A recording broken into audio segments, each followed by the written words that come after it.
Welcome back to Catherine Cooks. Sorry, it has been a really long time since I did any kind of food cooking videos. Freezer meals, meal prep, meals of the week. I was just getting into it and really enjoying making videos, and then I got pregnant with twins and I felt really sick. And my twins are now 6 months old.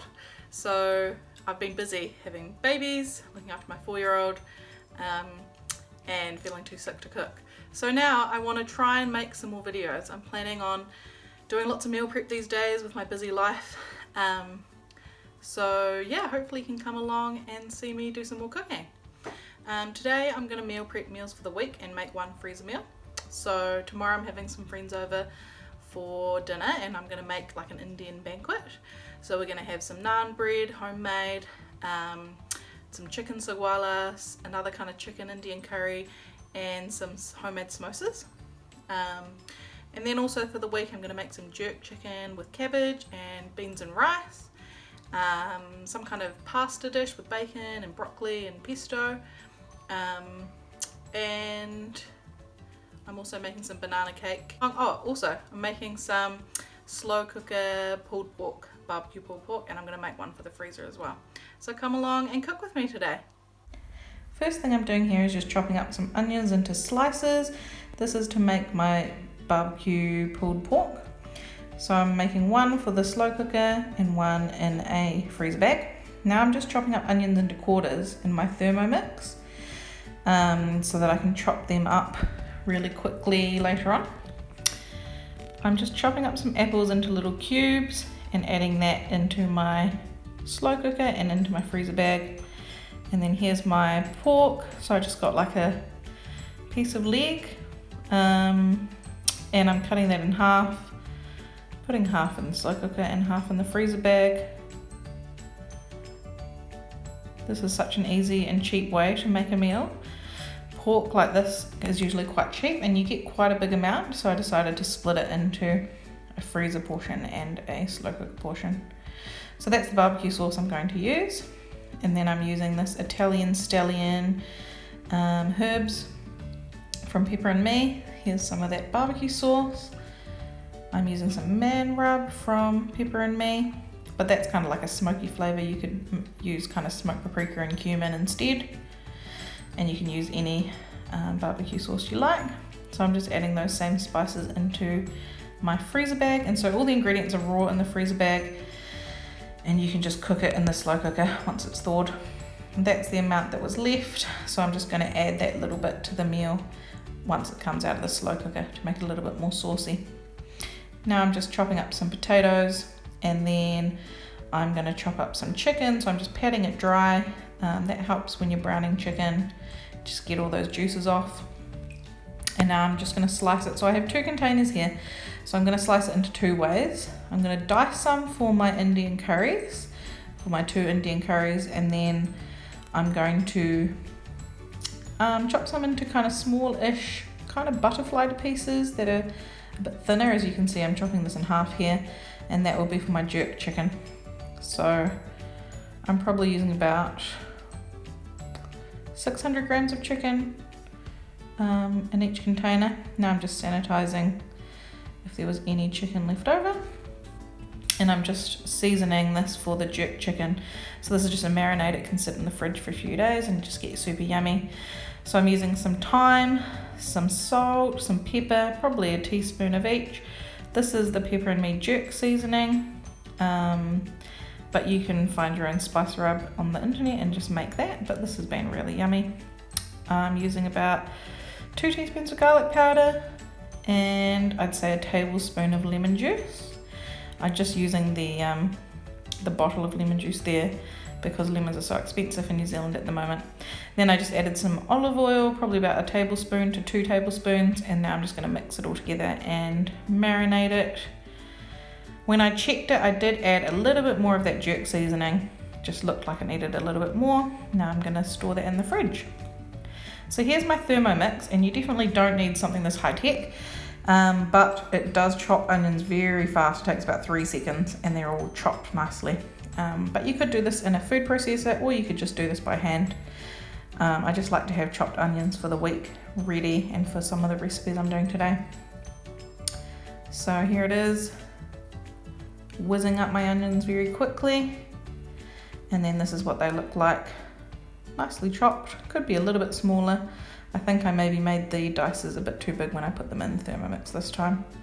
So now I'm just gonna let the Thermomix cook my onions for me. So I took about half of those onions out to store for other recipes, and then I'm just cooking these onions ready for the curries that I'm going to make. So now I'm just boiling the potatoes.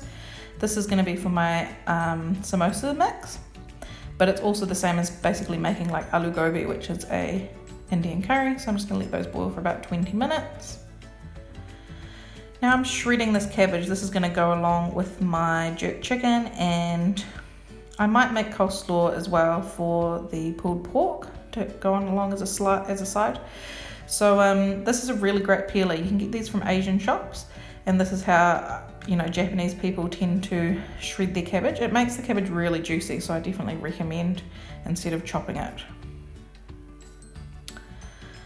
So here is the cooked onions. The machine just did it all for me, so that was really easy. And then now I'm just straining those potatoes that have cooked.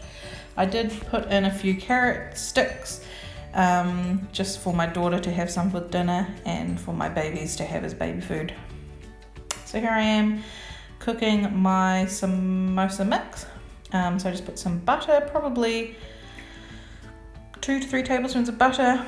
There's my onions that I've just cooked, so I'm just going to add those, and then I'm adding my spices. So I mainly use that Gone Down Bombay pepper and me spice mix. I'd say I used about 2 tablespoons. I'm using a lot of pepper and me in this video, but it's because I just bought lots and they're really, really yummy. I definitely recommend.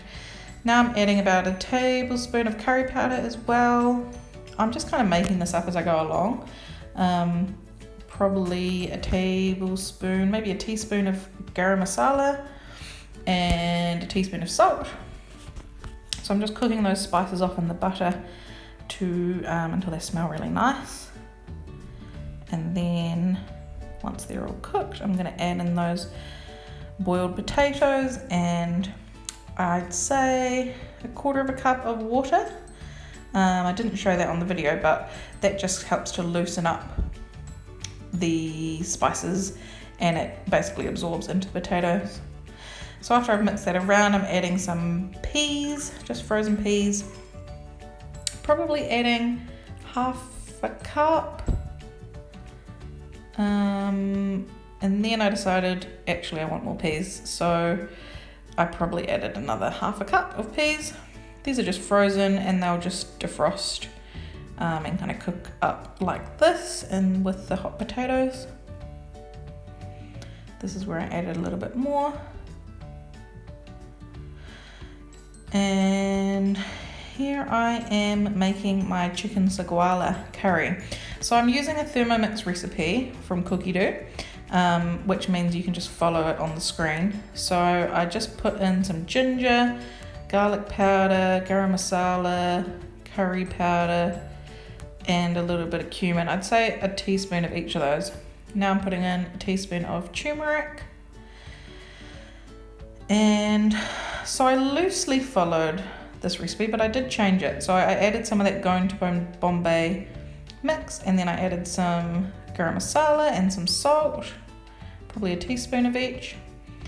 And there's already those onions that I cooked in there with a bit of extra butter.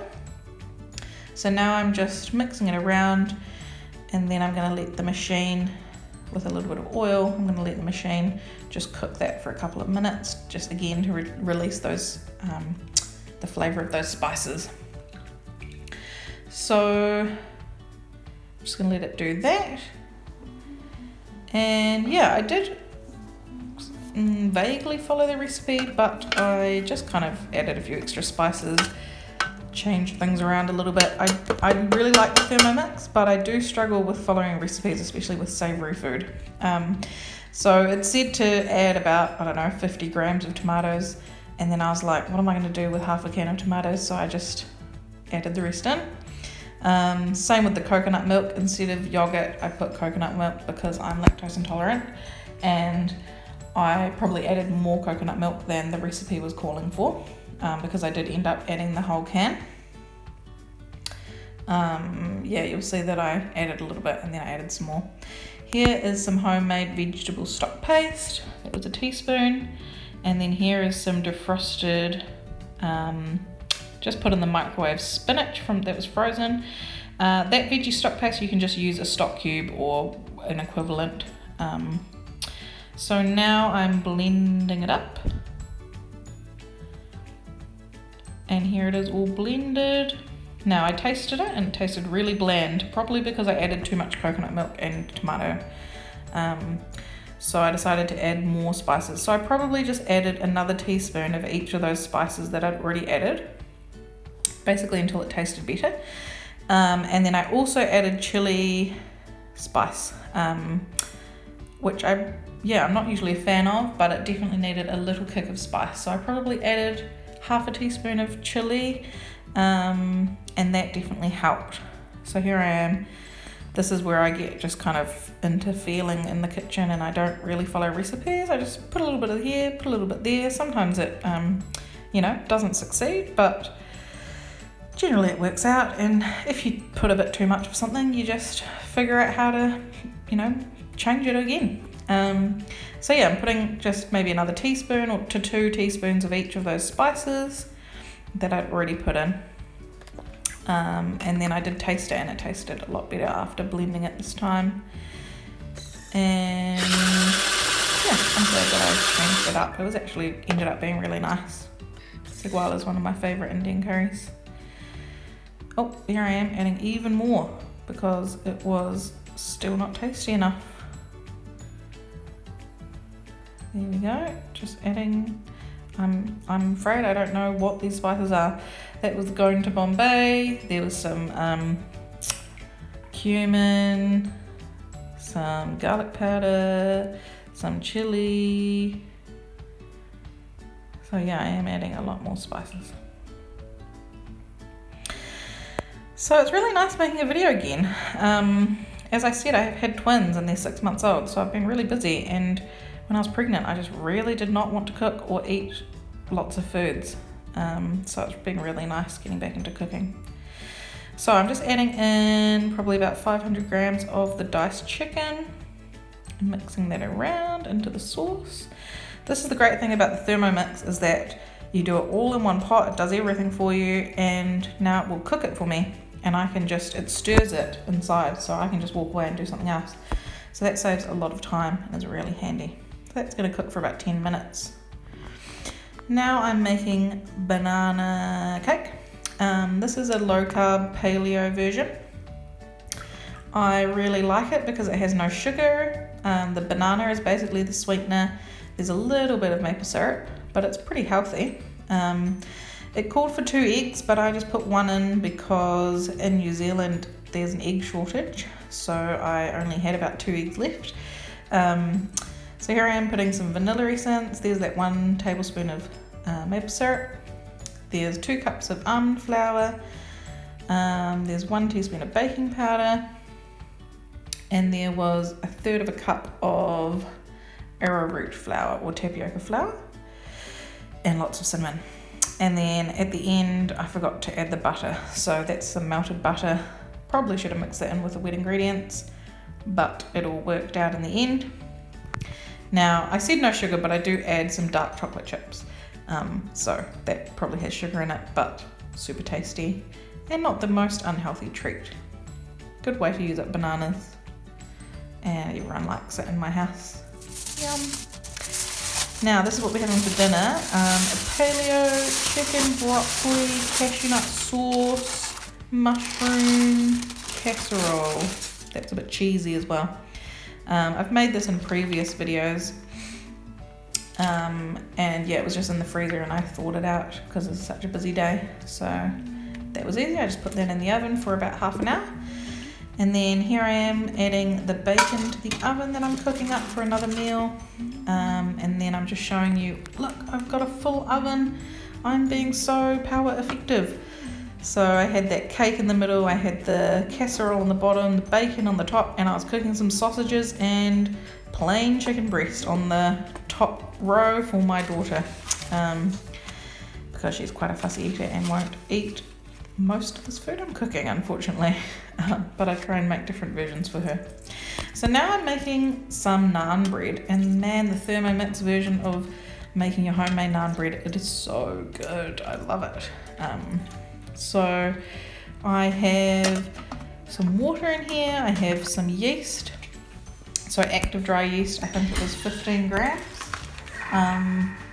and also 3 teaspoons of sugar in there, so that's just cooking up, getting the yeast nice and active again. Now I'm adding in 120 grams of Greek yogurt, and I just had that left over from a HelloFresh meal that I didn't use. 400 grams of flour, and what's great about the Thermomix is it measures all of the ingredients for you, so it makes it really easy. But of course you can just make this in a bowl and knead it yourself, or make it in a food processor. Here is a tablespoon of olive oil going in, and next is I think a teaspoon of salt, and that is all you need. So now I'm just going to put it on the kneading function. Oh, sorry, I forgot baking powder, 1 teaspoon. So now it's just going to knead it for me. Took 30 seconds, and this is what it comes out looking like. Just so easy, and yeah, so yum. So now I'm just putting it in an oiled bowl and putting glad wrap over it. I'm just going to leave it on the bench for about an hour, and then I'm going to keep it in the fridge overnight and use tomorrow. Here I am cutting up my banana cake. Came out really well. It was super tasty, and used up lots of bananas that I needed to use up. So I'm just going to put some in one container for the week and keep in the fridge, and some in another container and freeze it for another day. Here is my freezer meal that's come out of the oven after about half an hour. Super yummy and cheesy and creamy and healthy. Broccoli, chicken, mushroom casserole. And we're having that with salad. And then here we are, this is everything I did today. So over here is all of the Indian curries. I got my Saagwalla, I got my naan bread, my samosa mix. Could eat that by itself as well. And the orange one, I'm afraid I didn't film, but that's just another kind of curry with chicken. Then I have my slow cooker barbecue and my freezer meal to go in the freezer, my banana bread, my bacon, my jerk chicken, and my chopped onions. So I'm set. And then here's my fridge. I am so happy when my fridge is this full of containers. My husband has no idea what he can eat and what anything is, but that means that I have so much less work this week for dinners. I can just pull out a container, cook it up, and then dinner is done really easily. So yeah, really happy.